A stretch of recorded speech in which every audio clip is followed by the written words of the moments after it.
circles of equal length are inscribed in the rectangle above, with sides of 4 and 2. What is the area of the shaded region? Alright, kind of common problem on the test.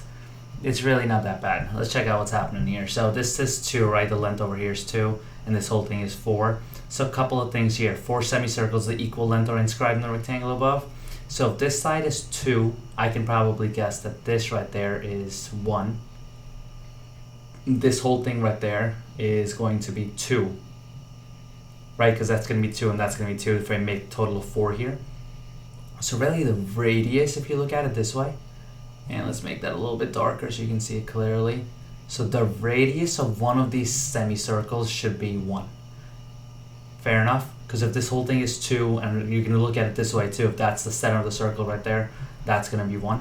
So that's one thing to keep in mind. The radius here is 1. That's what we're starting off with. Now I'm trying to figure out the area of the shaded region, right? So what I should consider is first I need to figure out the area of this whole rectangle, which should be 8, because it'll just be 4 times 2, 8. Now what I'm going to do is I'm going to figure out the area of this circle, this semicircle, this semicircle, this semicircle, and this semicircle, and I'll subtract that from the area of the rectangle, and that'll leave me with just the shaded portion over here and over here. So how do I figure out? Let's just figure out the area based off of area of a circle is pi r squared.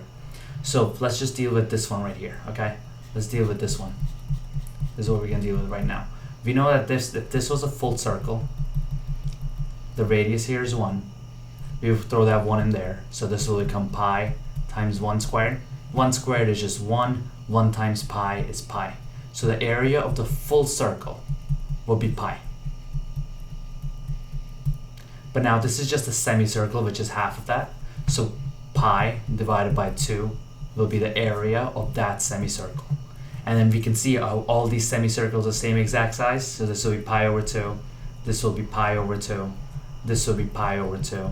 And this would also be pi over 2. Now pi over 2 plus pi over 2 is just going to be pi. So pi over 2 plus pi over 2. And remember, if you have the same denominator, you just add your numerator. So this will become 2 pi on the numerator, pi plus pi over 2, and that just reduces down to pi.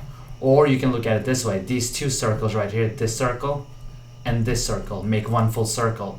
So one full circle, the area was pi anyway.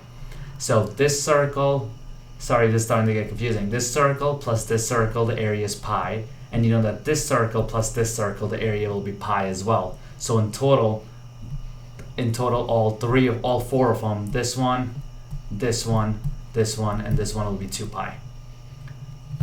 So it'll be 8 minus 2 pi.